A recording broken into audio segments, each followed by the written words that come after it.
selanjutnya sambutan laporan Ketua Panitia Pelaksana yang akan dibacakan oleh Kepala Bapeda Profesor Dr. Insinyur Haji Muhammad Aswin MM. Kami persilakan. Bismillahirrahmanirrahim. Assalamualaikum warahmatullahi wabarakatuh. Yang kami hormati, kami banggakan dan kami cintai Bapak Gubernur Kalimantan Timur dan Bapak Sekretaris Daerah Provinsi Kalimantan Timur. Yang kami hormati Bapak Ibu Bupati Wali Kota Kalimantan Timur. Yang kami hormati Bapak Ketua DPRD Provinsi Kalimantan Timur beserta anggota DPRD Provinsi Kalimantan Timur, Bapak Ibu Kepala Perangkat Daerah di lingkup pemerintah Provinsi Kalimantan Timur, hadirin peserta kick-off meeting Sinergi Pembangunan Berkelanjutan Provinsi Kalimantan Timur dan Kabupaten Kota di Kalimantan Timur dalam penyusunan perubahan RPJMD Kalimantan Timur tahun 2019-2023 dan RKPD tahun 2002 yang berbahagia. Bapak Gubernur yang kami hormati, izinkan kami melaporkan latar belakang dan tujuan pelaksanaan dari kick-off meeting ini. Kegiatan ini merupakan tindak lanjut dari Surat Edaran Gubernur Kalimantan Timur nomor 050-10-214-B-P3D BAPP 2021 tentang sinkronisasi penyusunan perubahan RPJMD Provinsi Kalimantan Timur tahun 2019-2023 dan Surat Edaran Gubernur Kalimantan Timur nomor 050-0213 tahun 2021 tentang sinkronisasi APD Provinsi Kalimantan Timur tahun 2022. Berdasarkan hasil evaluasi pelaksanaan RPJMD dan perubahan isu-isu strategis global nasional yang berkembang serta peraturan-peraturan kebijakan nasional, maka dipandang perlu untuk melakukan perubahan RPJMD Provinsi Kalimantan Timur tahun 2019 tahun 2023. Hal ini selaras dengan amanat Permendagri 86 tahun 2017 tentang tata cara perencanaan, pengendalian dan evaluasi pembangunan daerah, bahwa RPJMD dapat dilakukan perubahan bila terjadi perubahan yang mendasar, yang salah satunya yaitu perubahan kebijakan nasional.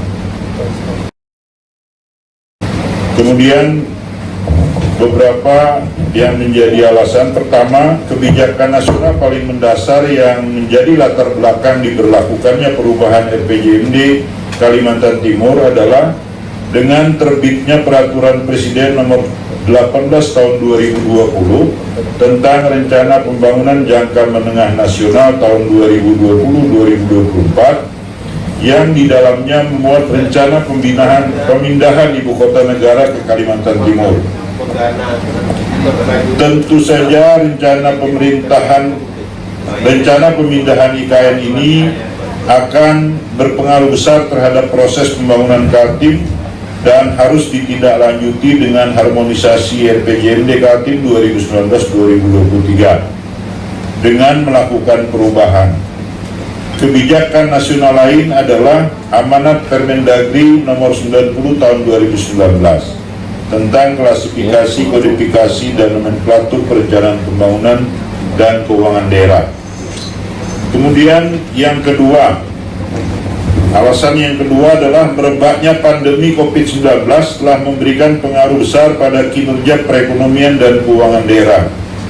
Hal ini tentu saja memperlambat perputaran roda perekonomian daerah dan merubah perilaku sosial serta berimplikasi kepada tingkat kesejahteraan masyarakat secara langsung. Untuk itulah maka diperlukan respon beberapa perubahan kebijakan pembangunan yang dimulai dengan merubah prioritas dan arah kebijakan pembangunan daerah pada RPJMD Kaltim tahun 2019-2023. Alasan yang ketiga adalah hasil evaluasi Pelaksanaan RPJMD tahun 2020 menyimpulkan bahwa asumsi dasar dan beberapa target indikator kinerja utama daerah perlu dilakukan penyesuaian dengan pertimbangan dampak COVID-19 yang mempengaruhi kinerja perekonomian dan keuangan daerah, sehingga target akhir kinerja RPJMD perlu disesuaikan kembali. Adapun substansi dari perubahan RPJMD Kalimantan Timur sebagai berikut. Pada bab 1, penjelasan latar belakang dan landasan hukum perubahan RPJMD. Ini yang dilakukan perbaikan. Bab 2, yaitu update data-data dan informasi perencanaan pembangunan daerah berdasarkan data terakhir. Kemudian di bab 3, itu update gambaran pengelolaan keuangan daerah dan kerangka pendanaan daerah. Di dalamnya termasuk dalam hal peran serta dari pihak swasta dan pihak ketiga lainnya. Bab 4, penyelarasan rumusan permasalahan pembangunan dan isu strategis pembangunan daerah sesuai dengan update data dan informasi pada bab 2. Kemudian perubahan yang paling krusial yaitu pada bab 5. Pada bab 5 ini penajaman penyelarasan rumusan permasalahan pembangunan dan isu strategis pembangunan daerah sesuai dengan update data dan informasi pada bab 2. Jadi pada bab 5 ini penjelasan tentang visi gubernur itu dipertegas semakin jelas. Kemudian uraian-uraian misi itu dilakukan dari yang panjang-panjang ceritanya dijadikan satu paragraf per misi. Tapi substansinya tidak mengalami perubahan. Kemudian pada bab ini juga dilakukan bab 5, mungkin dilanjut sedikit. Pada bab 5 ini itu dilakukan perubahan yaitu dengan menghapus satu tujuan di misi kedua, misi bidang perekonomian itu menjadi dipindahkan dari tujuan keempat, indikator semuanya dipindahkan ke tujuan ketiga, Pak. Jadi tidak ada ini kecuali satu yang sehingga tujuan yang semula menjadi semula 7 itu menjadi 6. Sasaran semula 28 menjadi 19. Itu juga disesuaikan. Nah, pada bab 5 ini juga karena kita meratifikasi SDGs, di sini tujuan-tujuan makro dimasukkan, tujuan SDGs juga dimasukkan di dalam bab 5 ini. Kemudian bab 6 itu penyelarasan strategi dan arah kebijakan dengan sasaran pembangunan daerah. Kenapa ini berubah? Karena bab 5-nya tadi itu berubah pada sasaran-sasaran yang ada, indikatornya berubah, maka arah kebijakan juga mengalami penyesuaian jumlahnya, Pak. Bab 7, penyesuaian nomenklatur program sesuai Permendagri 90 tahun 2019, penajaman indikator kinerja, perumusan target kinerja, dan pagu indikatif. Bab 8 nantinya adalah penyesuaian indikator penyelenggaraan pembangunan daerah sesuai dengan apa yang terakhir. Kemudian ke-9, penyempurnaan kaidah-kaidah pelaksanaan RPJMD perubahan. Selanjutnya kami laporkan kepada Bapak Gubernur bahwa penyusunan RPJMD perubahan ini akan berjalan bersamaan dengan penyusunan RKPD Provinsi tahun 2022. Untuk itu, acara hari ini juga dimaksudkan untuk mendapatkan arahan Bapak Gubernur untuk sinkronisasi penyusunan rencana kerja pemerintah daerah Provinsi Kalimantan Timur yang pada saat ini kita sudah menganut aplikasi sesuai dengan keputusan Bapak Gubernur. Mulai tahun 2020 itu masa transisi, dan pada tahun 2021 ini kita penuh menerapkan SIPD, Pak, dalam perencanaan dan selanjutnya. Oleh karena itu, Bapak Ibu sekalian, kami telah membuat flowchart seperti yang ada sekarang ini. Insya Allah setelah kick off meeting ini, itu kita memiliki rancangan awal dari RKPD kepada kepala-kepala SKPD, tentu sedang menyusun rancangan awal daripada Renja, yang nantinya Renja ini menjadi dikompilasi menjadi Lanwal RKPD langsung sampai terakhir nanti pada bulan sekitar bulan Juni. Nah, yang berbeda untuk tahun ini kepada Bapak Ibu di kabupaten, ini yang berbeda adalah dalam pengusulan bantuan keuangan. Kalau sebelumnya bantuan keuangan itu pada umumnya dilakukan pada saat kita menyusun KUA PPAS, sekarang ini mulai bulan Januari Februari ini sampai dengan seminggu sebelum Serembang, itulah waktunya.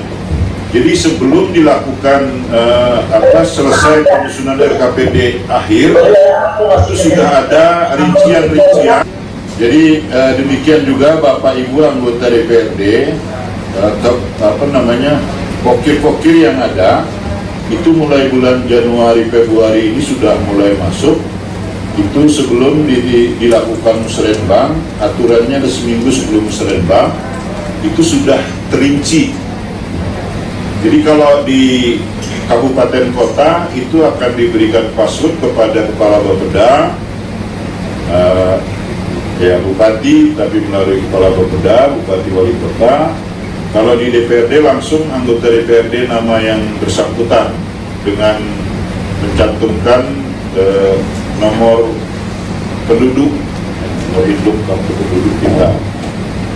Nah, ini agar entry-nya semakin mudah. Mudah-mudahan nanti sudah lengkap semua apa yang menjadi keperluan, karena kita sudah penuh menjalankan SIPD, standar harga, kemudian hal-hal yang terkait dengan penyusunan rencana kerja, itu yang menjadi standar kita nantinya.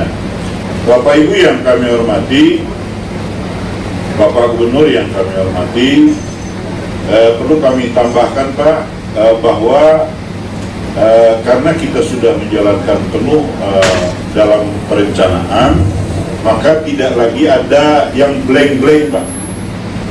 Dalam perencanaan itu tidak ada lagi yang blank-blank, misalnya blank bantuan keuangan, blank ini, blank, maksudnya di rencana indikatif pagunya yang dipasang itu sampai sekian triliun, ini sudah terinci Pak. Kalau kita sudah menjalankan penuh RSIPD ini seperti itu bentuknya. Nah, kawan-kawan di kabupaten kota tentu sudah menjalankan, sudah banyak yang melakukan kegiatan. Demikian juga kami di provinsi dalam menyusun RPJMD ini didukung oleh kawan-kawan yang dari Universitas Muhammadiyah, kemudian juga dari kawan-kawan yang berasal dari YJI dan beberapa kawan-kawan lainnya yang telah melakukan evaluasi dan sebagainya. Bapak Gubernur yang kami hormati, kami laporkan bahwa kick-off ini akhirnya nanti kami harapkan dapat memenuhi tujuan. Yang pertama adalah membangun komitmen bersama antara pemerintah provinsi dan kabupaten kota untuk bersama-sama melakukan harmonisasi dan sinergitas dalam proses pembangunan dan yang dimulai dengan proses penyusunan RPJMD dan RKPD tahun 2022 secara terpadu.